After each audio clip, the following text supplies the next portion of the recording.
Hello, I'm Karen Rawls, Social Investment Manager at Chevron. Welcome to the Chevron FAB STEM Fellowship podcast. Chevron is proud to support the Chevron FAB STEM Fellowship.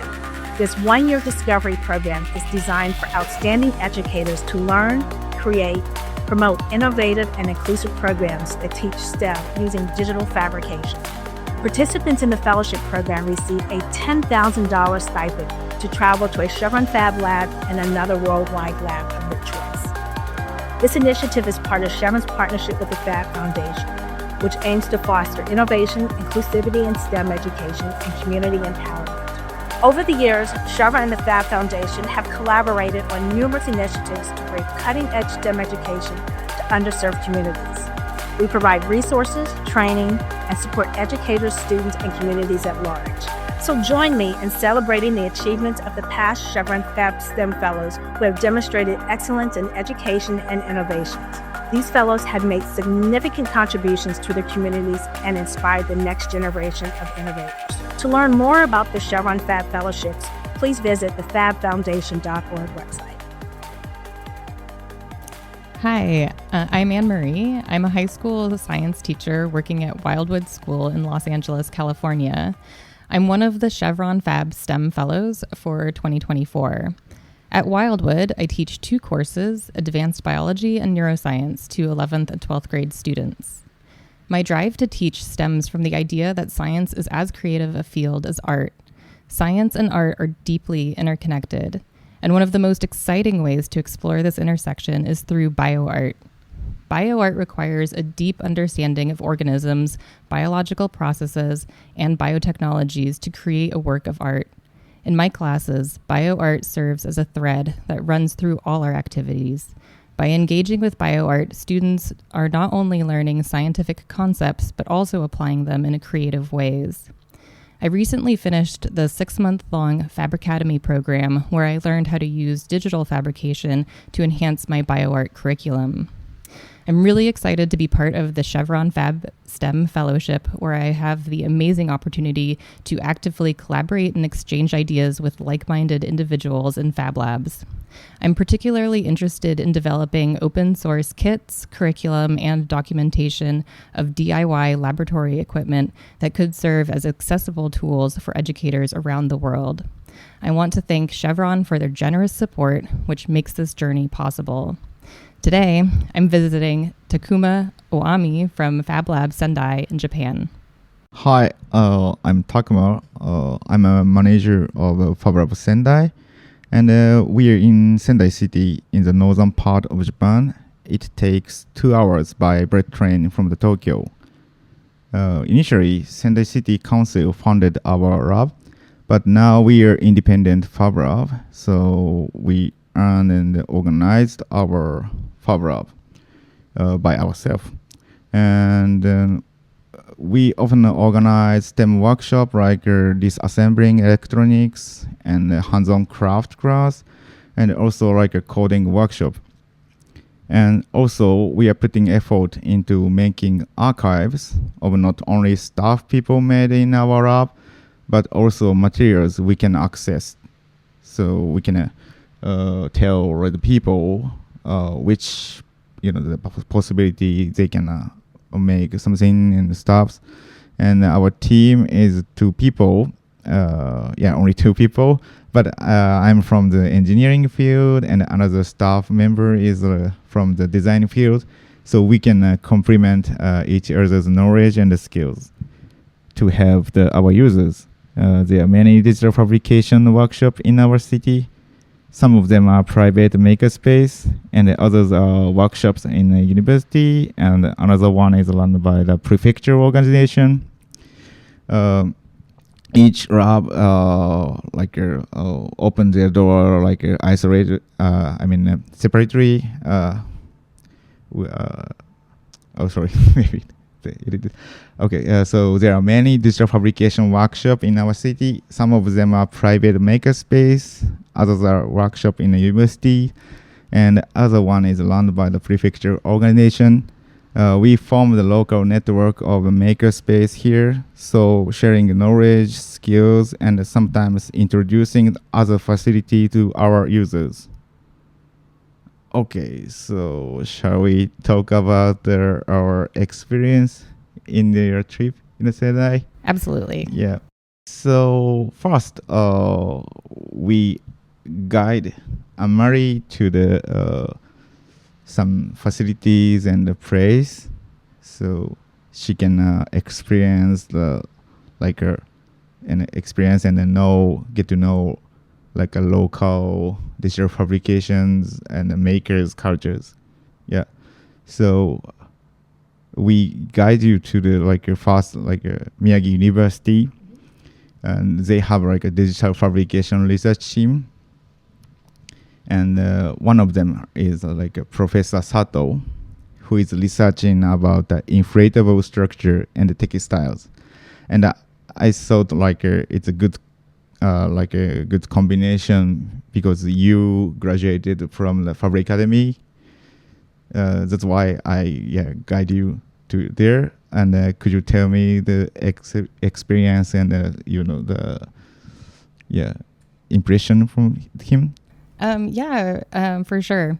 I think one of the really exciting things about going to visit the Miyagi University digital fabrication site was to see how these researchers are using digital fabrication in order to almost modernize traditional Japanese crafting techniques.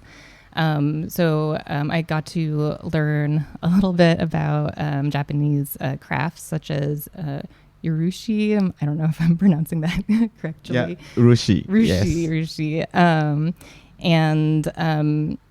So that was really exciting, and learning that they are using biological materials. So urushi comes from a plant in order to create modern like furniture.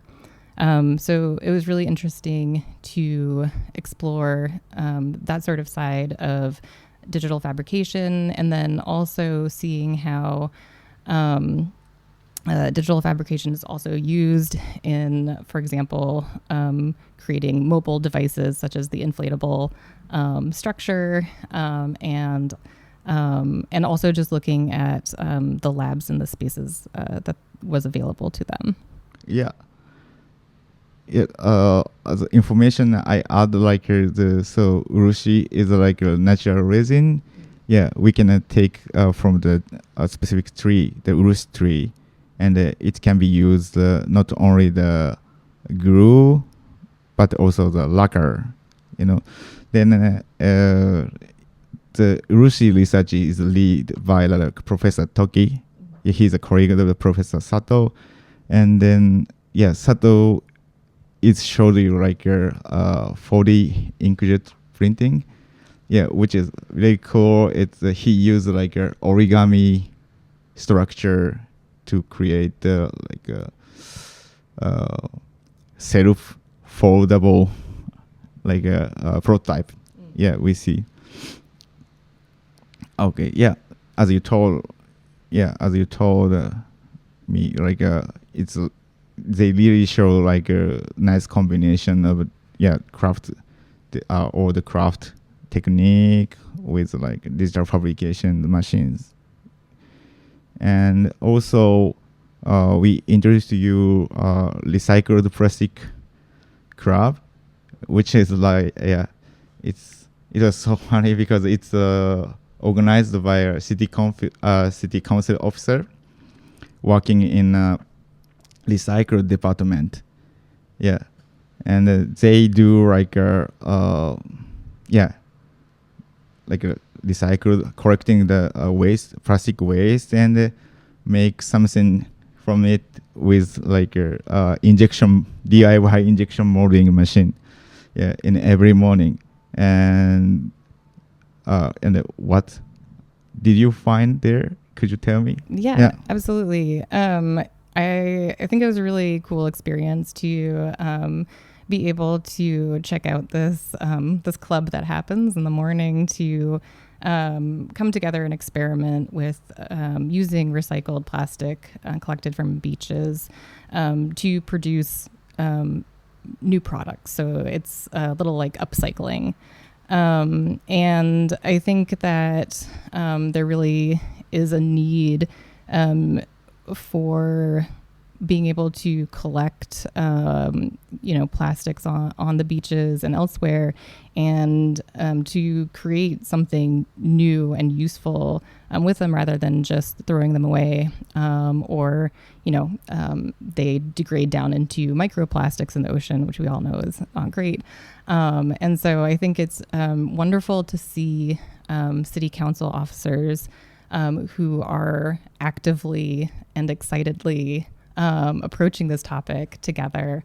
And yeah, it was really fun to try to do the injection mold as well. And hopefully maybe I could try that out back in Los Angeles, because it'd be really great to do beach cleanups and, use plastics again and upcycle them. Yeah.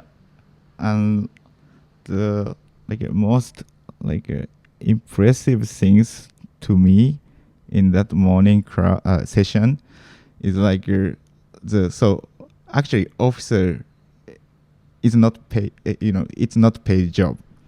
The many officers gathering that into that club that for free, so they have to commute very early morning, I guess. Yeah, and they do they spend their free time with 1 hour in the morning for creating something from the waste, which is really impressive. And now they're trying to distinguish the type of the plastic they collect, right? So because without knowing which types of the plastic they have, it's a little bit, sometimes it's dangerous because the fume can be toxic and there's some stuff. Yeah, but still, the other nice things is they are repeating the experiment. By not only them, but also they try to increase. Including the professor from the outside. So it's also nice, how can I say, attitude to improving their activities. Yeah, so I got to experience a lot of innovation happening around Sendai. Yeah, thank you so much. Yeah, actually it was the first time for me to visit the recycled plastic club. So yeah, before this, after this collaboration work, for sure we will visit them. Yep.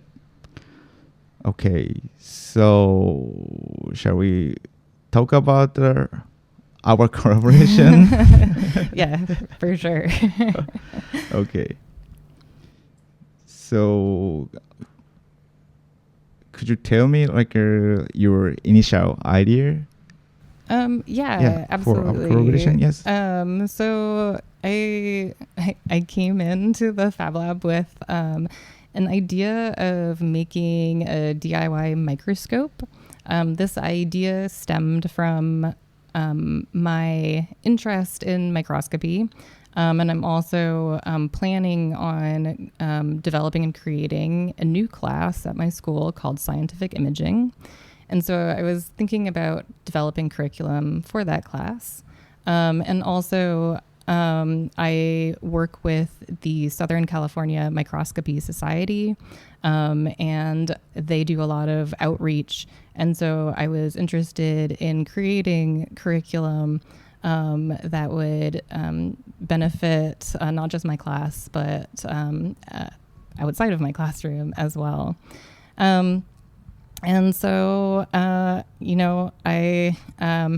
my background is in, I have a PhD in neuroscience, and throughout my graduate studies, I worked with a lot of different microscopes, and so that interest has been sort of long-standing. So I'm really was excited to use digital fabrication in order to create a, relatively simple microscope that students could use around the world. Yeah, thank you. And so you shared with us like how can I say, like a web article about how old microscope was Yes. built, right? Yeah. So I think you thought maybe we can recreate it, redesign it with like a inventory of the Fab Lab. That's what I think initial idea. Yeah, it was definitely. I'm interested in the history of microscopy, and so I thought it would be cool to have students learn a little bit about how microscopes work through sort of recreating, the first compound microscope. And so, that definitely, that was my first idea, was trying to build a replica of the first documented compound microscope. Yeah, nice. So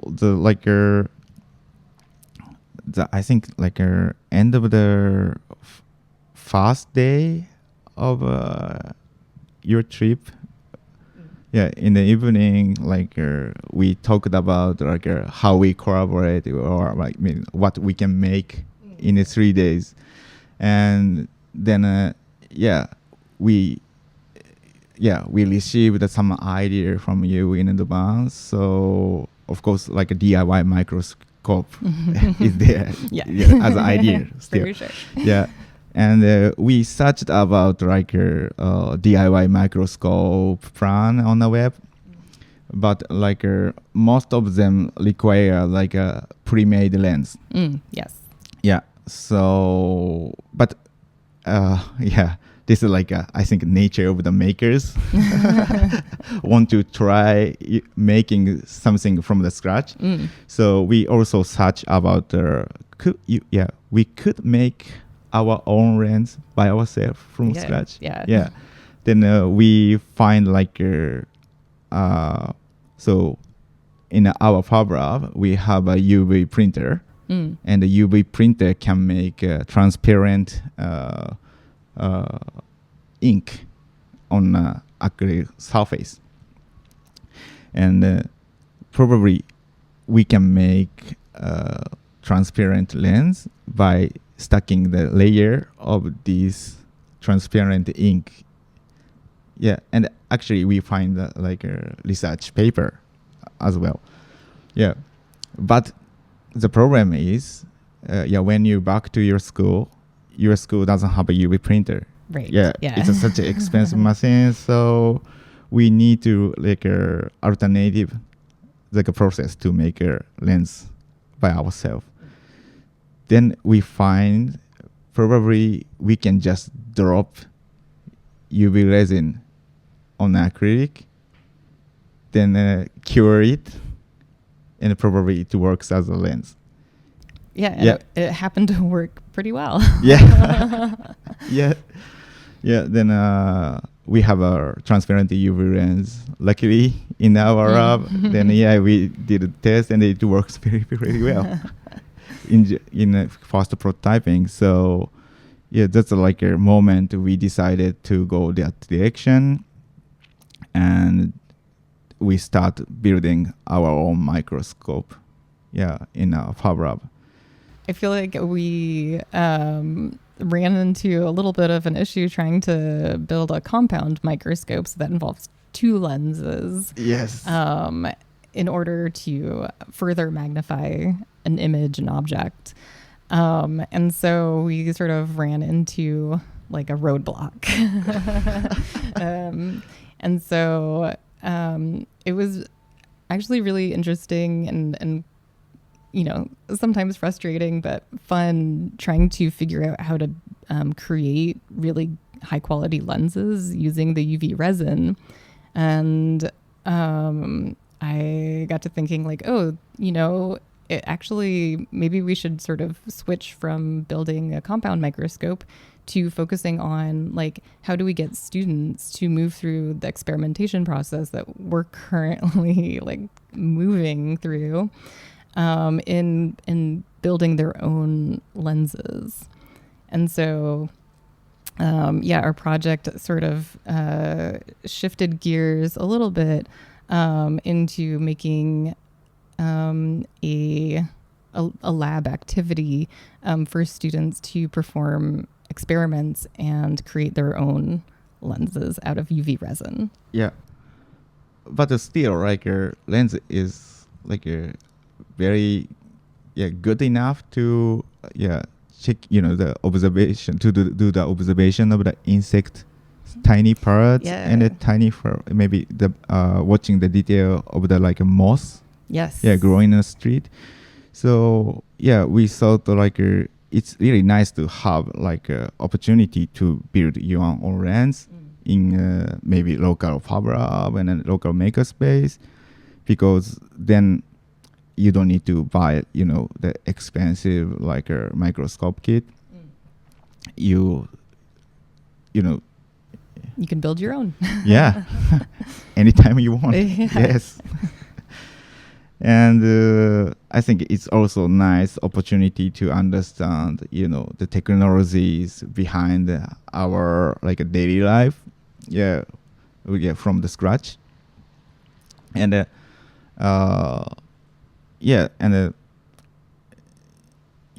in here in Japan, now STEM like education I feel have a bit of problem, because like STEM education is really hype even in Japan as well. And there are many like a programming school and breeding robot school. It's established it's like a private like a club in a school for the kids, but most of them just use like a pre-made kit. So the teacher just import or buy the like a STEM education kit for the kids, but they don't know actually. I think the few of them just understand how it works actually. So so if kids came up the idea after the class,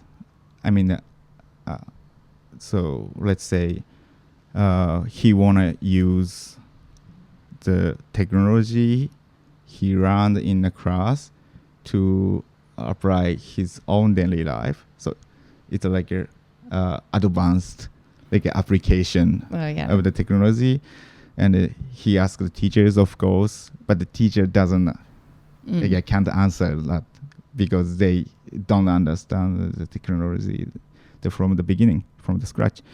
So I really like the idea like making the lens, because it's like it's a way to understand like a principle of the technology of the microscope, and also the like smartphone photo and exactly. Or camera actually. So that's why I very motivated with this idea. I think that as you said, having students create it from scratch is really powerful, especially in America as well. Some of these more abstract concepts in physics, like when we're talking about optics, students are either given a worksheet with a bunch of equations on it, so it's very abstract, and it's hard to really understand or have it grounded in a physical reality. And I think one of the cool things about building your own lens is that you can play around with the curvature and physically see the lens that you created and the resolution and how the magnification of that lens. So you're putting these abstract concepts and you're grounding them into something that you've actually created yourself. Understand the physics by the body. I learned quite a lot about lenses throughout this process too, so it was a grounding moment for me too. yeah, we will upload like instruction of the like making the UV resin on the online for sure. But then like yeah, we made like how much like over to 30 So yeah lenses in the 3 days. Oh, like, yeah. I was dreaming about lenses at one point. Yes. Okay, so so far we made like yeah, we are repeating the like a prototyping of the lenses to like understand like which way is like a easy and the most stable way we can give to the like the student or attendee of the workshop, and then we will upload. Yeah. As I told you, like we so far we are making the tutorial of UV resin lenses, and also we also developed the full kits of making lenses class. So it's provide like some instrument student can use to make their own UV resin lens, right? And also like we are making the rules to calculate magnification, right? Yes. Yeah. So it also comes with an open source lesson plan, complete with student worksheets as well, that helps guide them through the process of making the lens, and also performing calculations as well to understand the optics of the lens too. And they can do a fun competition of like who's made the best lens. And then also taking perhaps photos of, as we mentioned, like plants or flowers or the microcosmos, and trying to see who has the best resolution. Yeah. So like having magnification lens is very new and like interesting to me, because like we thought like we can reach maybe like 100 or 200 magnification of lens. But if you start making the lens, you notice like it's a very like expert world. Yes. Yeah. Yeah. You really careful. Yeah. If you wanna increasing like a magnification, you really need to care about like the process you make, and how to drop your resin to the like a frame. Yeah, this kind of things. And we reached the we in the maximum how much the magnification we reached. Yes. Yeah. We were able, I think the highest magnification we got was 25x, which is pretty good for a handmade lens out of UV resin. Yeah, after I said like 100, maybe you guys feel a bit less, but if you using that lens through the the smartphone camera, you will see like very like tiny universe. Yes. Yeah. All the tiny structures like on a leaf, or maybe even tiny insects that are living in moss too. Yeah, true. Yeah, and we actually saw that, so I can say. And then like and if you change the like detail of the lens a tiny bit, it's affect the magnification drastically. Yeah, it's also a fun point of this workshop. If you you came up with like a tiny idea when you make the lens, actually it gives like a very big effect as a result. It's also really I think how can you say very wide range and a very free space to tinkering. Yeah. Yeah. Yeah. I think once students sort of move through the like initial activity and create like a variety of lenses using our kit, then they can go and sort of innovate and try to build their own lens, knowing what they now know from the creation of their lenses. So yeah, it could potentially also inspire students to go off and try to build even better lenses, maybe ones that actually go up to 100x. Yeah. So maybe we could have like a world ranking system of the magnification. Yeah, for sure. And also like not only the magnification, but also like this is like a UV resin. Yeah, it can be it's now used in like a nail fashion scene as well. So there are many pigment we can mix with the resin before it's cured. So let's say if we mix this kind of the pigment, if we color the resin, maybe we can emphasize like a specific color of the subject. So it's already like became the filter of the observation. Yeah.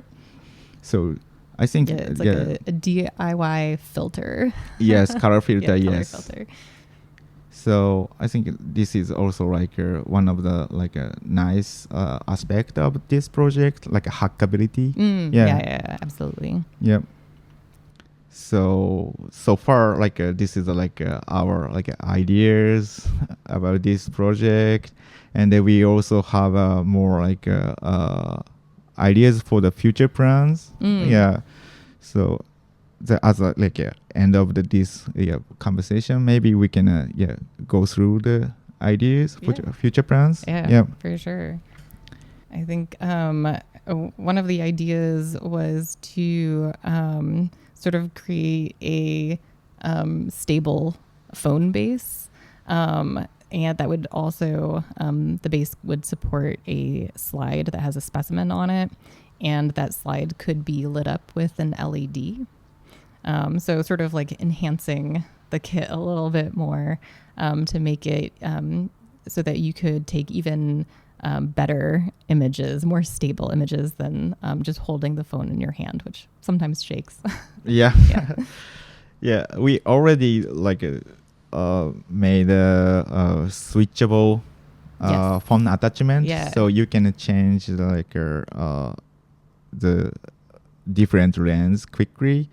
But still, we hold the phone by hand, so sometimes it's shaky. And had too much caffeine.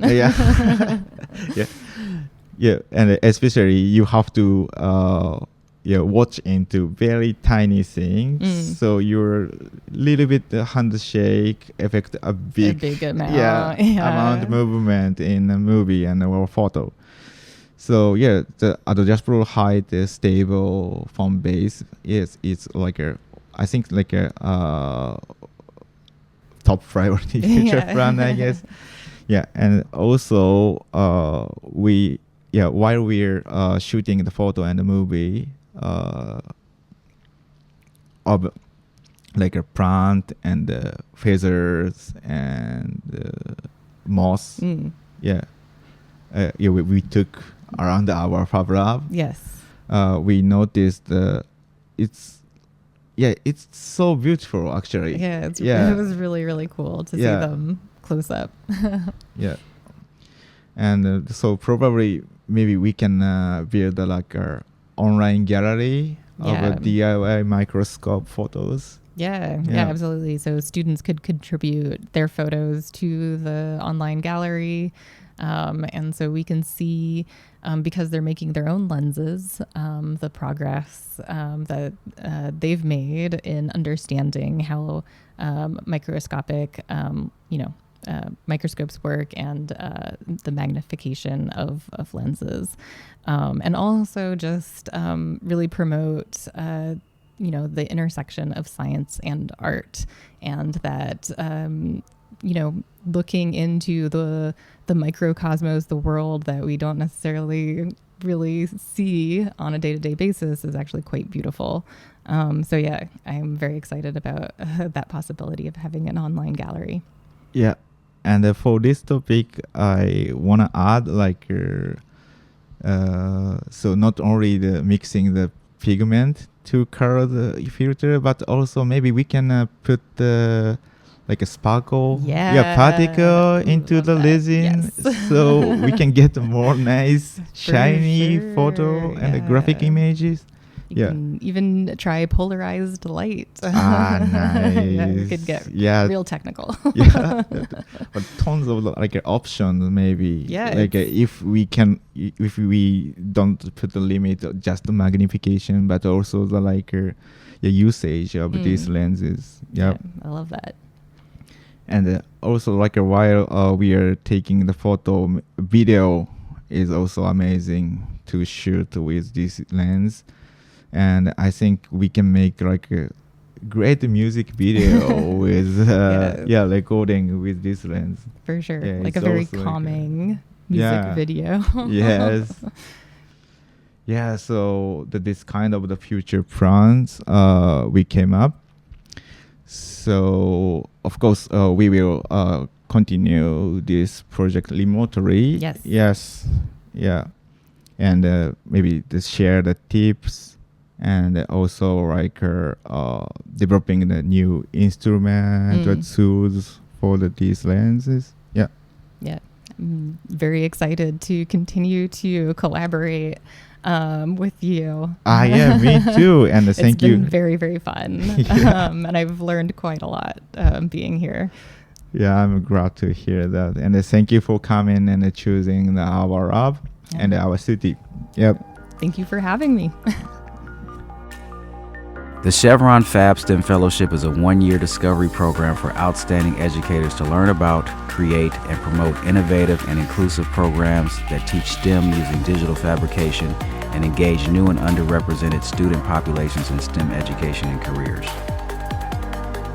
The program is inspired by Chevron's social investment strategy and the global Fab Lab network, both of which foster innovation, learning, and invention. Fab Labs, with their suite of digital fabrication tools and prototyping machines, including laser cutters, 3D printers, vinyl cutters, and milling machines, are inspiring young people across the world to learn about science, technology, engineering, and math STEM. These are safe and accessible places to play, create, learn, mentor, and invent. The fellowship awards a stipend of $10,000 to each selected educator to use toward creating and disseminating new, inclusive practices in STEM education and hands-on impactful making. The fellows will visit a few Fab Labs of their choice anywhere in the world to learn, to reflect, to co-create new curriculum and disseminate new practices. Their work will be published in podcasts, online blogs, and through talks and presentations at conferences and educational events over the coming year.